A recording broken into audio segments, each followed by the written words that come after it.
ప్రస్తుతం టాలీవుడ్ లో golden leg heroine గా మారిన లావణ్య త్రిపాఠిపై అల్లు అర్జున్ చేసిన విలక్షణ వ్యాఖ్యలు అందరినీ ఆశ్చర్యపరిచాయి. శ్రీరస్తు శుభమస్తు సక్సెస్ మీట్ కు అతిథిగా వచ్చిన అల్లు అర్జున్ లావణ్య త్రిపాఠికి భలే కాంప్లిమెంట్ ఇచ్చాడు. మామూలుగా బన్నీ భార్య స్నేహకు ఏ హీరోయిన్ కూడా పెద్దగా నచ్చదట. ఇప్పటిదాకా ఆమె ఏ హీరోయిన్ కు ఆమె పెద్ద కాంప్లిమెంట్ ఇవ్వలేదని బన్నీ చెప్పాడు. అయితే లావణ్య త్రిపాఠి మాత్రం తన భార్య స్నేహకు బాగా నచ్చిందని చెప్పడమే కాకుండా బహుశా తనతో ఇప్పటిదాకా లావణ్య హీరోయిన్ గా చేయలేదు కాబట్టి తన భార్య స్నేహ అలాంటి కాంప్లిమెంట్ ఇచ్చి ఉంటుందని ఏకంగా బన్నీ తన భార్య స్నేహ పైన సెటర్ వేశాడు.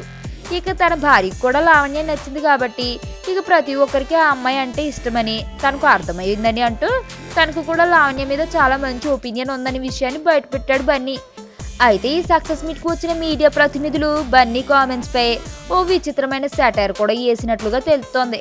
గతంలో అల్లు సిరీస్తో రెజీనా నటించినప్పుడు కూడా అల్లు అర్జున్ ఇలానే రెజీనాను తెగపూడిన విషయం కూడా గుర్తు చేసుకుంటూ ఇప్పుడు లావణ్య వంతు వచ్చిందా అంటూ కామెంట్స్ చేసుకుంటున్నట్లు టాక్. అంతేకాదు ఇలా కాంప్లిమెంట్ ఇవ్వడమేనా లేక స్టార్ హీరోల చేత చేయాలని తలపిస్తున్న లావణ్య త్రిపాఠికి ఛాన్స్ ఇస్తాడా లేదా అని మీడియా ప్రతినిధులు తమలో తాము కామెంట్స్ చేసుకుంటున్నట్లు కూడా వార్తలు వస్తున్నాయి.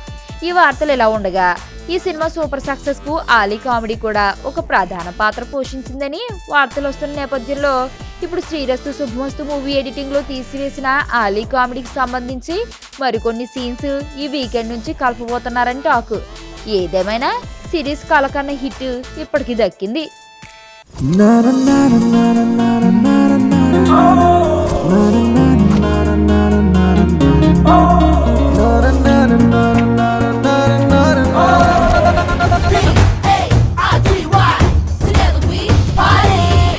ఓ పాప బాబా రామ్దేవ్ బ్యాచ్ అనమాట.